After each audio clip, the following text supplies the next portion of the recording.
y había como que cultivaban algo en el barco. Sí, a mí me... Sí, había un cultivo. Es que no, me acuerdo de verdad. Sí, sí, yo me acuerdo, en blanco y negro, y ella era Patricia Medina. Sí, sí, eso seguro, Alan Ladd, Patricia Medina. La bahía de algo era... Pues no me acuerdo cómo hacía el título La nave español. de los condenados. Pues puede ser que fuera la nave de los condenados. La nave de los condenados se llamaba. Pero era un tema, pues, realmente muy similar. Hay una cosa muy bonita que me gusta en estas películas clásicas, que son los insertos.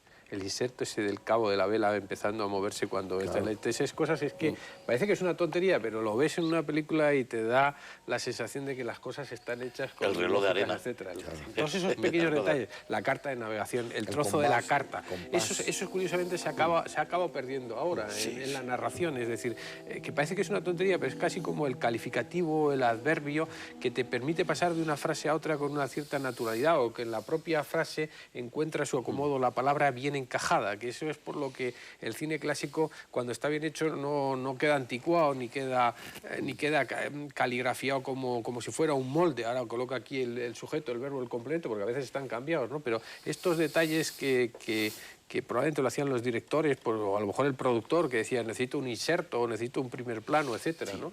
Pues está muy bien, ¿no? Igual que esta es una película en la que hay bastantes primeros planos. Era esa que tú dices, sí, La nave de los condenados, John Farrow. Puede ser. Es el padre mío. Sí, sí. Es como tú dices, hablando de la economía narrativa, porque, por ejemplo, las fiebres de Lady Wesley, pues las soluciona con 3 insertos, o sea, todo el paso del tiempo. Claro, claro. De pronto saca... Qué guapa está con el pelo humedecido. Viendo el cambio de muy clima, guapa. Qué guapa con el pelo mojado. Más ha mojado el pelo, el maquillaje le han dado. Sí, porque Virginia Mayer, que en principio se me parece pues una mujer casi... poco artificial, la encuentras. Un poco artificial, rubicunda, casi un poco cursi. Pero eso, como tú bien dices, hay algunos momentos que se le ve unas miradas bastante lúbricas. Sobre todo cuando ya, harta de todo, se declara ella misma y se lanza. Esa economía de medios es simplemente con que ella empieza a hablar entre sueños o entre el final del delirio, y él hace un gesto así como diciendo, bueno, ha pasado la crisis, ya no es la fiebre amarilla, sino que es la fiebre de los pantanos. Ahora, yo os digo, un capitán correría ese riesgo, el capitán del barco, claro, eso es un poco ya cinematográfico. Bueno, es que desde el primer carraspeo ya se ve que depende de lo que te guste, Virginia Mayo. Claro, pero digo, el deber también le manda a decir, a ver si va a caer usted enfermo. A la hermana del duque de Wellington. Pero la idea es preciosa de que él coja los libros del médico y empiece a estudiar las fiebres. No, porque eso del guión sí está bien. Es decir, eso sucede porque el médico lo han matado en el combate. O sea, que realmente no queda nadie prácticamente que pueda asumir y probablemente de las personas con más cultura, capaz de leerse un libro de medicina y entender lo que dice, etcétera, etcétera, pues fuera de una tripulación fuera capitán. Aparte de la experiencia, ¿no?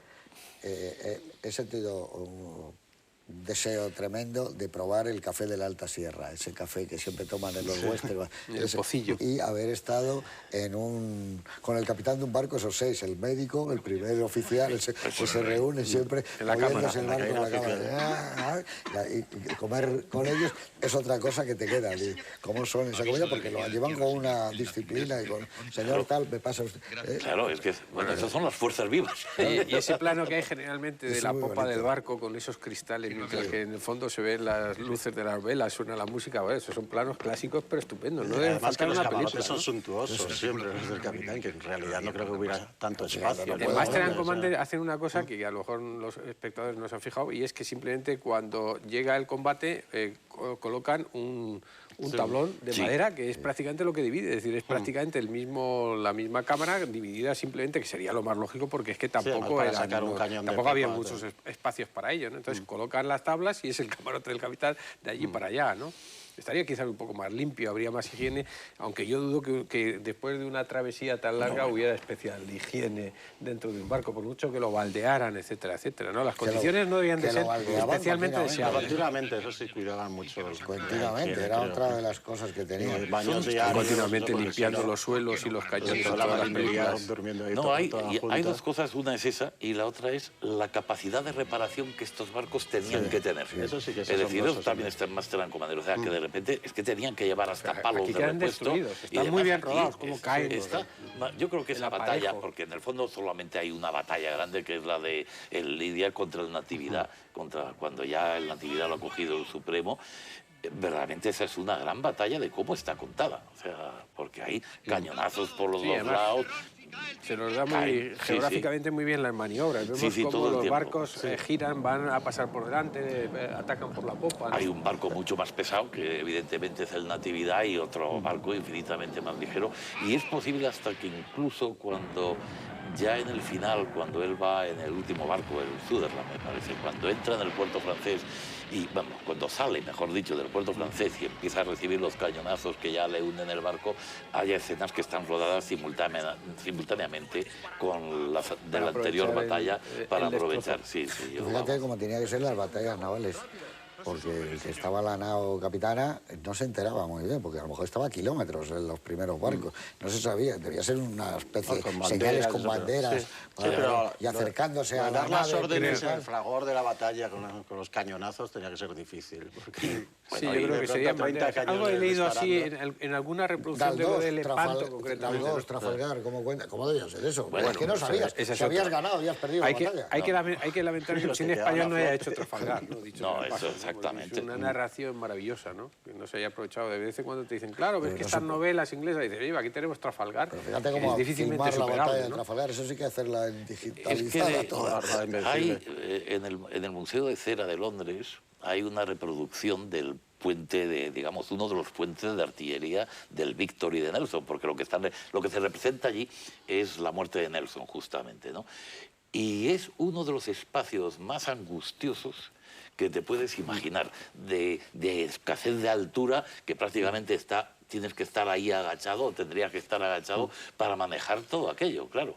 Y además eran barcos, los de las guerras, vamos, los barcos de las guerras napoleónicas en general, son barcos donde hay tres puentes uno encima de otro de artillería, vamos, todo eso, que yo no sé, claro, cada vez que tendrías que cargar, además por la boca, tendrías que echar el cañón para atrás, claro, limpiarlo y volverlo a sacar para adelante, porque si no tienes nada que hacer. Claro, tú podías dar una buena carga, una buena batería por un lado. Pero ya está. Estribor, pero hay que rellenar otra vez. Claro. Y yo creo que además... Y maniobrar. Y las distancias tenían que ser pequeñísimas, realmente, para ser verdaderamente eficaces, los disparos eficaces. Debía ser una carnicería, porque además lo ves, pues claro, además con toda la arboladura de madera, pues ahí caían, claro, se incrustaban y se producían septicemias, trozos de madera, de todo, claro. Eso es muy bonito en esta película, como veis, que en un momento dado les han tirado un palo abajo y como una de las preocupaciones están todo el mundo dando hachazos a las cuerdas para librarse del lastre ese que tienen ahí, que no les deja prácticamente moverse, claro. Un palo ahí caído con todo el velamen despegado y demás, ¿no? Eso... A mi parecer la batalla está muy bien rodada. Muy bien, por eso te digo. Me parece que es una escena espléndida, vamos. Además, hasta el movimiento de los barcos, como si es, aunque sea... No, que Wells tenía fama de intervenir bastante en el rodaje de las secuencias de acción, así como Hawks lo dejaba siempre al director de segunda unidad, porque Hawks ha pasado por ser un director muy físico, pero buena parte de las estas está rodada. Y todo lo que está hecho en estudio está maravillosamente filmado, todos los ciclogramas, esos son maravillosos, los cielos. De día, de noche, el movimiento del barco, eso está muy bien estudiado y el decorado, claro, muy amplio. Pero eso pasa, tiene que ser amplio, si no puedes filmar. Claro, pasa como en los submarinos, en un submarino no te puedes mover y ves películas en donde están todos juntos, incluso los modernos de ahora que no pueden ser más anchos que esto, ¿no? Pero claro, eso si no podrías filmarlo, ¿no?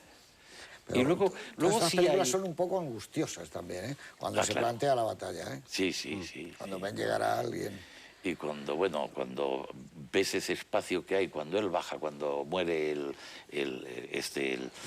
guardia marina, el Longley, que está ella y demás, toda esa escena, te das cuenta del espacio que es auténticamente angustioso, porque claro, está el guardia marina, pero hay tropecientos señores más allí que además estarían, pues lo que decía, les podría amputaciones y de todo lo que puedas imaginar. El Master and Commander está muy bien porque están echando arena, ni siquiera están echando arena para no resbalar. Para no resbalarse, la cantidad de sangre que hay ahí, ¿no? No da tiempo ni a baldear ni nada, ¿no?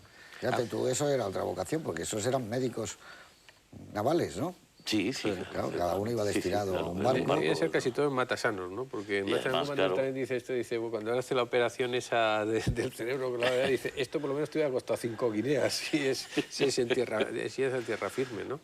Bueno, pues son convenciones de género que están bien, ¿no? Y además lo de lo angustioso de la batalla es que sabes que siempre un personaje importante muere en la batalla. Eso es inevitable. No solamente que quede medianamente herido, sino que muere porque es un momento dramático de confrontación donde la convención del género exige que probablemente el personaje que sentimentalmente puede aportar más. Aquí